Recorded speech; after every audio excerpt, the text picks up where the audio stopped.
Hi friends, പുതിയൊരു വീഡിയോയിലേക്ക് എല്ലാവർക്കും സ്വാഗതം. ഭാവനയെ സ്നേഹം കൊണ്ട് മൂടുകയാണ് ജയനിർമ്മല ഭാവന ഗർഭിണിയാണെന്ന് അറിഞ്ഞ സന്തോഷത്തിൽ ഒരുപാട് മധുര പലഹാരങ്ങളൊക്കെ കൊടുക്കുകയാണ്. എന്നിട്ട് ഭാവനയെ ചേർത്ത് പിടിക്കുകയാണ്. എന്നിട്ട് ഭാവനയ്ക്ക് ഉമ്മ ഒക്കെ വെച്ച് കൊടുക്കുന്നുണ്ട് കേട്ടോ. എന്നിട്ട് ഇനി മുതൽ മോള് എല്ലാ കാര്യവും നല്ല ശ്രദ്ധിക്കണം. മോളോട് ചെയ്ത ദ്രോഹങ്ങൾക്കെല്ലാം തന്നെ ഞാൻ സ്നേഹം കൊണ്ടാണ് പ്രായശ്ചിത്തം ചെയ്യാൻ ഒരുങ്ങുന്നത് എന്നൊക്കെ പറഞ്ഞ് ഭാവനയോട് ഒരുപാട് കാര്യങ്ങളൊക്കെ ജയനിർമ്മല സംസാരിക്കുകയാണ്. അതൊക്കെ കണ്ടും കൊണ്ട് സൂര്യയ്ക്ക് നല്ല സന്തോഷമാവുന്നു കേട്ടോ. അപ്പോൾ ദേവനും ഒക്കെ സന്തോഷമാവുന്നുണ്ട്. എന്നിട്ട് ഇനി മുതൽ എല്ലാ കാര്യവും ഞാൻ തന്നെ മോളുടെ കാര്യങ്ങളൊക്കെ ഒരു നേഴ്സായി നിന്നുകൊണ്ട് ഞാൻ ശ്രദ്ധിച്ചോളാം എന്ന് പറയുമ്പോൾ സൂര്യ പറയുന്നുണ്ട്, അതിനെന്താ ഹോം നേഴ്സിനെ വെച്ചാൽ പോരെ അമ്മയ്ക്ക് സുഖമില്ലാത്തതല്ലേ എന്ന് പറയുമ്പോൾ അതിൻ്റെ ഒന്നും ഒരു ആവശ്യവുമില്ല. എൻ്റെ ഭാവന മോളെ എല്ലാ കാര്യവും ശ്രദ്ധിക്കാം. ഇപ്പോൾ എനിക്ക് കഴിയും. എൻ്റെ അസുഖമൊക്കെ മാറിയിട്ടുണ്ട്. ഇപ്പോൾ എന്നെ കണ്ട ഒരു രോഗിയാണെന്ന് നിങ്ങൾക്ക് ആർക്കെങ്കിലും തോന്നുന്നുണ്ടോ? എൻ്റെ മനസ്സിലിപ്പോൾ അത്രയ്ക്കധികം സന്തോഷമാണ് ഉള്ളത്. ഭാവനയാണ് എനിക്ക് ഈ സന്തോഷം തന്നത് എന്നൊക്കെ പറഞ്ഞ് ഭാവനയെ വീണ്ടും ഉമ്മ ഒക്കെ വെച്ച് കൊടുക്കുകയാണ്. അപ്പോൾ മാനസ പറയുന്നുണ്ട്, അപ്പോൾ ഞാൻ ഔട്ടായോ എന്ന് ചോദിക്കുമ്പോൾ ഭാവന പറയാണ്, നീ ഒരിക്കലും ഈ വീട്ടിൽ നിന്നും പോവില്ല, ഞങ്ങളിൽ നിന്നൊന്നും അന്യായി പോവുകയുമില്ല, നീ എൻ്റെ ഒരു അനിയത്തി തന്നെയാണ് എന്നും പറഞ്ഞ് ഭാവന മാനസയെ ചേർത്ത് പിടിക്കാൻ കേട്ടോ. എന്നിട്ട് അവരെല്ലാവരും ആ സന്തോഷം പങ്കുവെക്കുകയാണ്. പിന്നീട് റൂമിലേക്ക് എത്തുന്ന ഭാവനയെ ചേർത്ത് പിടിക്കുകയാണ് സൂര്യ. എന്നിട്ട് അങ്ങ് പൊക്കിയെടുത്ത് വട്ടം ചുറ്റിക്കുകയാണ് കേട്ടോ. എന്നിട്ട് ഭാവന പറയുന്നുണ്ട്, എന്താ സൂര്യ ഈ കാണിക്കുക, എന്നെ നിലത്ത് നിർത്ത് എന്ന് പറയണേ. എന്നിട്ട് പറയാണ്, ഈ ഒരു സന്തോഷം, ഈ വീട്ടിലെ ഈ ആഹ്ലാദം എല്ലാം തന്നത് നീയാണ് ഭാവന. ഈ വീട്ടിലെ സ്നേഹം എന്നും ഇതുപോലെ നിന്നാൽ മാത്രം മതി. നമ്മുടെ കുഞ്ഞു വരുന്നതോടുകൂടി ഈ വീട്ടിൽ ഒരുപാട് സന്തോഷങ്ങളും ആഹ്ലാദവും ഒക്കെ വരാൻ പോകുകയാണ് എന്നൊക്കെ ഇങ്ങനെ പറയട്ടോ. എന്നിട്ട് പറയുന്നുണ്ട്, ഒരു മോളാണെങ്കിൽ നിന്നെ പോലെ സ്വഭാവമുള്ള നല്ലൊരു മോളായിരിക്കണം എന്ന് പറയുമ്പോൾ ഭാവന പറയാണ്, ഒരു മോനാണെങ്കിൽ സൂര്യയെപ്പോലെ സ്വഭാവ ഗുണമുള്ള മോനായിരിക്കണമെന്ന് ഭാവനയും പറയുകയാണ് കേട്ടോ. എന്നിട്ട് ഭാവനയോട് ചോദിക്കുകയാണ്, അല്ല ഈ ഏട്ടനെ കെട്ടിപ്പിടിച്ചൊരു ഉമ്മ തന്നേക്ക് എന്ന് പറയുമ്പോൾ എന്താ സൂര്യ എന്നങ്ങ് ചോദിക്കുകയാണ് കേട്ടോ ഭാവന. എന്നിട്ട് എന്താ നീ എനിക്ക് ഉമ്മ തരില്ലേ എന്ന് ചോദിക്കുമ്പോൾ ഭാവന നാണം കൊണ്ട് സൂര്യയുടെ രണ്ട് കവിളും അങ്ങ് പിച്ചാണ് കേട്ടോ. എന്നിട്ട് അങ്ങ് അവിടെ നിന്ന് എണീറ്റ് ഓടുകയാണ്. അപ്പോൾ സൂര്യയും പുറകെ ചെല്ലുകയാണ്. എന്നിട്ട് ഭാവനയെ ചേർത്ത് പിടിക്കുകയാണ്. നിന്നെ ഇങ്ങനെ ചേർത്ത് പിടിക്കുമ്പോൾ ഞാൻ മറ്റേതോ ഒരു ലോകത്ത് പോകുന്നത് പോലെയാണ്. ഞാനും നീയും തനിച്ചുള്ള ഒരു ലോകം എന്ന് പറയുമ്പോൾ ഇപ്പോൾ നമ്മുടെ കുഞ്ഞു നമ്മുടെ ഒപ്പമുണ്ട് എന്ന് സൂര്യയോട് ഭാവന പറയാൻ കേട്ടോ. എന്നിട്ട് ഭാവന സൂര്യയ്ക്ക് ഒരു ഉമ്മ വെച്ച് കൊടുക്കുകയാണ്. എന്നിട്ട് അവർ രണ്ടുപേരും ആ സന്തോഷ നിമിഷങ്ങൾ ഇങ്ങനെ ആസ്വദിക്കുകയാണ് കേട്ടോ. പിന്നീട് മാനസ് വിഷമിച്ചിട്ട് ഇങ്ങനെ ഓരോന്ന് ആലോചിക്കുകയാണ്. ഞാൻ ഇവിടെ ചെയ്ത് കൂട്ടിയത് എന്തെല്ലാം ആയിരുന്നു. എൻ്റെ അച്ഛൻ ചെയ്ത തെറ്റുകളെല്ലാം ഈ വീട്ടിലുള്ളവർ ക്ഷമിച്ച് എന്നെയും എൻ്റെ അച്ഛനെയും ചേർത്ത് പിടിക്കുന്നു. ഇവരോടൊക്കെ ചെയ്ത പാപങ്ങൾ എൻ്റെ മനസ്സിൽ നിന്നും പോകുന്നില്ലല്ലോ എന്നൊക്കെ ഇങ്ങനെ സ്വയം മാനസ് പറയുകയാണ്. ഇനിയിപ്പോൾ ഈ വീട്ടിൽ എനിക്ക് എന്താണ് ഒരു റോൾ ഉള്ളത്? ഞാൻ എന്തിനാണ് ഇവിടേക്ക് വന്നത്?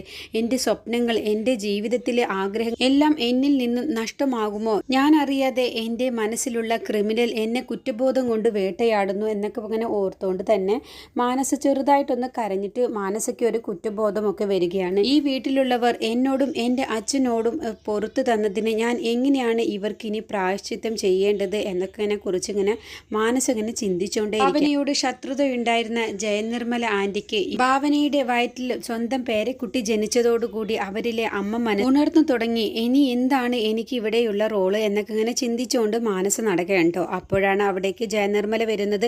എന്നിട്ട് മോളെ നീ എന്താണ് ഇങ്ങനെ വിഷമിച്ചുകൊണ്ടിരിക്കുന്നത്, എന്താണ് നീ ചിന്തിക്കുന്നത് എന്നൊക്കെ ചോദിക്കുമ്പോൾ ഞാൻ ഭാവനയോട് ചെയ്തു കൂട്ടിയ ദ്രോഹങ്ങളെക്കുറിച്ചും ഒക്കെ ആലോചിച്ച് എൻ്റെ മനസ്സിൽ കുറ്റബോധം വരികയാണ് എന്ന് പറയുമ്പോൾ നിനക്ക് മാത്രമല്ല മോളെ, എനിക്കും ഇപ്പോൾ ഈ വീട്ടിലെ സന്തോഷം തന്നത് ഭാവനയാണ്. ആ ഭാവനയോട് ഞാൻ ചെയ്തു കൂട്ടിയ തെറ്റുകൾ ഓർത്ത് എനിക്കും കുറ്റബോധം കൊണ്ട് എൻ്റെ മനസ്സ് നീറുകയാണ്. ഇനി മുതൽ ഭാവനയോട് ഞാൻ അവളോട് ചെയ്തു കൂട്ടിയ തെറ്റുകൾക്കൊക്കെ പ്രായശ്ചിത്തം ചെയ്യണം. സ്നേഹം കൊണ്ട് ഞാൻ പ്രായശ്ചിത്തം ചെയ്യുമെന്നൊക്കെ പറഞ്ഞ് മാനസയോട് സംസാരിക്കാൻ കേട്ടോ. ഇനി എൻ്റെ ഏറ്റവും വലിയ ആഗ്രഹം മോൾക്കൊരു ജീവിതം വേണം. മോളുടെ ജീവിതം കൂടി ഭദ്രതയിലാകുമ്പോൾ ആൻറ്റിയുടെ ഒരുപാട് ആശ്വാസമാവും. ഞാൻ എൻ്റെ ആയുസ് എത്ര കാലമുണ്ട് എന്ന് എനിക്കറിയില്ലല്ലോ, അതിനുള്ളിൽ എനിക്കെല്ലാം ചെയ്തു തീർക്കണം എന്നൊക്കെ പറയുമ്പോൾ മാനസ പറയുകയാണ്, ആൻറ്റിക്ക് ഒന്നും സംഭവിക്കില്ല, ആൻറ്റിക്ക് ഒരു അപകടവും വരില്ല, ആൻറ്റിക്ക് ഭാവനയുടെ പ്രസവിച്ച് ആ കുഞ്ഞിനെ ഉറപ്പായും ആൻറ്റിയുടെ കയ്യിലേക്ക് വാങ്ങുക തന്നെ ചെയ്യുമെന്നൊക്കെ പറഞ്ഞ് മാനസയും ജയനിർമ്മലയെ ആശ്വസിപ്പിക്കുകയാണ് കേട്ടോ. ഇനി എൻ്റെ കൂടെ എല്ലാത്തിനും നീ കൂടി ഉണ്ടാവണം, ഭാവനയുടെ എല്ലാ കാര്യവും നോക്കാൻ നീ കൂടി ഇനി ആൻറ്റിയുടെ കൂടെ ഉണ്ടാവണം എന്നൊക്കെ പറയാണ്. അങ്ങനെ മാനസയും ജയനിർമ്മലയും ഭാവനയെ സംരക്ഷിക്കണം, ഭാവനയ്ക്ക് എല്ലാ കാര്യങ്ങളും ചെയ്തു കൊടുക്കണം എന്നൊക്കെ തീരുമാനിക്കുകയാണ്. പിറ്റേ ദിവസം ഭാവനയോട് പൂജാമുറിയിലേക്ക് വരാൻ ജയനിർമ്മല പറയുകയാണ് കേട്ടോ. എന്നിട്ട് അവരവിടെ നിന്ന് പ്രാർത്ഥിക്കുകയാണ്. എന്നിട്ട് ഞാൻ നിന്നോട് വരാൻ പറഞ്ഞത് ഒരു പ്രധാനപ്പെട്ട കാര്യത്തിനാണ് എന്ന് പറയുമ്പോൾ എന്താണ് ആൻറ്റി എന്ന് ചോദിക്കുമ്പോൾ ഞാൻ തന്നെയാണ് നിൻ്റെ എല്ലാ ദ്രോഹങ്ങൾക്കും ചെയ്തത്, എല്ലാ കാര്യങ്ങളും നിന്നെ ഞാൻ ദ്രോഹിച്ചതും എല്ലാം തന്നെ ഞാൻ തന്നെയാണ് നിനക്കിനി സിന്ദൂരം അണിഞ്ഞു തരാൻ വേണ്ടി പോകുന്നത്.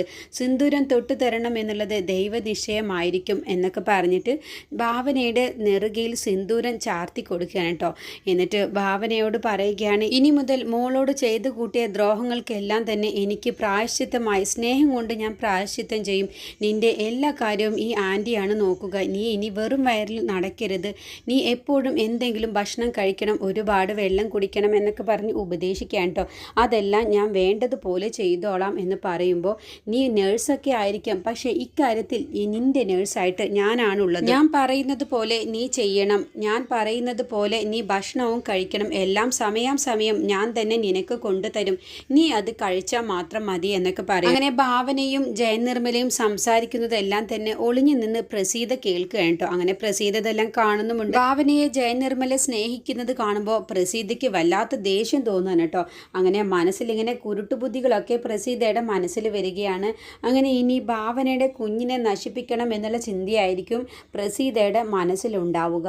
അങ്ങനെ പ്രസീതയ്ക്ക് ജയനിർമ്മല ഭാവനയെ സ്നേഹിക്കുന്നത് ഒന്നും തന്നെ ഇഷ്ടാകുന്നില്ല. പിന്നീട് ജയനിർമ്മല കിച്ചണിലേക്ക് പോയിട്ട് ഭാവനയ്ക്ക് കഴിക്കാൻ വേണ്ടിയിട്ടുള്ള കാര്യങ്ങളൊക്കെ ചെയ്യുകയാണ് കേട്ടോ. പാലിൽ ഒരുപാട് പ്രോട്ടീൻസും കാര്യങ്ങളൊക്കെ ചേർത്ത് ആ ഒരു പാല് ഭാവനയെ കൊണ്ട് കുടിപ്പിക്കണം, അതെല്ലാം കുഞ്ഞിന് നല്ലതാണ് എന്നൊക്കെ പറഞ്ഞിട്ട് അങ്ങനെ ഭാവന അവിടേക്ക് വരികയാണ്. എന്നിട്ട് ഭാവനയോട് കുടിക്കാൻ വേണ്ടി പറയണേ. എന്നിട്ട് വീണ്ടും ജയനിർമ്മല ചെയ്ത് കൂട്ടിയ പാപങ്ങളൊക്കെ എടുത്തിട്ട് ഭാവനയോട് പറയുകയാണ്. അപ്പോൾ ഭാവന പറയുന്നുണ്ട്, ആൻറ്റി ഇനി അതിനെക്കുറിച്ച് പറയരുത്, എനിക്കതൊന്നും കേൾക്കാനും ഓർക്കാൻ പോലും താല്പര്യമില്ല. ആൻറ്റി എന്തിനാണ് വീണ്ടും വീണ്ടും അതിനെക്കുറിച്ച് തന്നെ ഓർക്കുന്നത് എന്ന് പറയുമ്പോൾ അതിൻ്റെ മനസ്സിലങ്ങ് വിങ്ങിക്കിടക്കുകയാണ് മോളെ. എൻ്റെ മനസ്സിൽ നിന്നതും അക്കാര്യം ചെയ്ത് കൂട്ടിയതൊന്നും എൻ്റെ മനസ്സിൽ നിന്നും പോകുന്നില്ല എന്ന് പറയുമ്പോൾ അതെല്ലാം ആൻറ്റി മറന്നേക്കണം എന്നൊക്കെ പറയണം. അപ്പോഴാണ് അവിടേക്ക് ദേവൻ വരുന്നത്.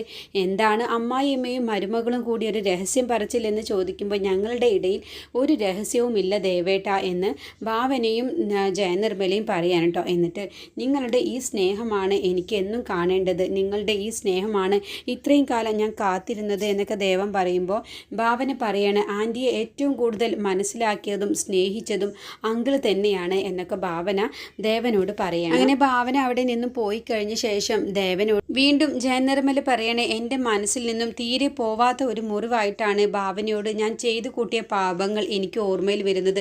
എത്ര മറക്കാൻ ശ്രമിച്ചാലും അത് വീണ്ടും വീണ്ടും തേട്ടി വരികയാണ് എന്നൊക്കെ പറയണേ. അപ്പോൾ ദേവൻ അതെല്ലാം മറന്നേക്ക്, ഇനി മുതൽ അതിനെക്കുറിച്ചൊന്നും നീ ചിന്തിച്ചു പോവരുത്, നീ ഞങ്ങളുടെ പഴയ ജയ ആയിട്ടാണ് ഇപ്പോൾ ഞങ്ങൾക്ക് തിരിച്ചു കിട്ടിയിട്ടുള്ളത് എന്നൊക്കെ ജയനിർമ്മലയോട് സംസാരിക്കുകയാണ്. അടുത്ത എപ്പിസോഡിൽ ഭാവനയുടെ സന്തോഷ വാർത്ത ഗായത്രി വിജയപത്മനെയും ജാനകിയെയും അറിയിക്കുകയാണ് കേട്ടോ. അങ്ങനെ അത് കേൾക്കുമ്പോൾ അവർക്ക് രണ്ടുപേർക്കും ഒരുപാട് സന്തോഷമാവാണ്.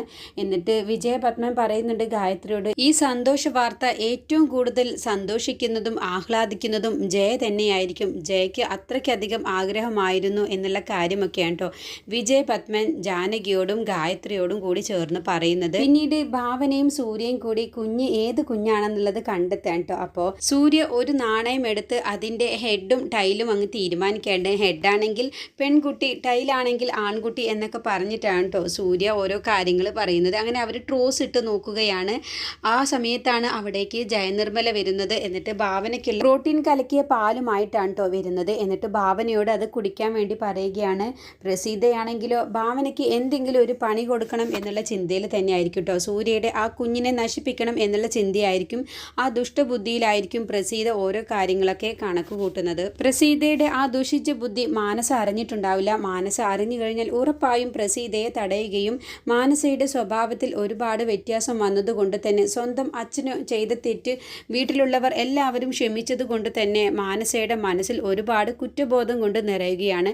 ഇനി മുതൽ സൂര്യയുടെ വീട്ടിലുള്ളവർക്ക് എല്ലാവർക്കും നല്ലത് ചെയ്യണം എന്നുള്ള ചിന്തയോടെയാണ് മാനസ ഇനി മുതൽ നടക്കുന്നത്. അതുകൊണ്ട് തന്നെ മാനസയുടെ അമ്മയും അച്ഛനും ചെയ്യാൻ പോകുന്ന പാപങ്ങൾക്കൊന്നും ഇനി മാനസ കൂട്ടുനിൽക്കില്ല. അവരെയൊക്കെ തടയാനുള്ള ശ്രമത്തിലായിരിക്കും മാനസ.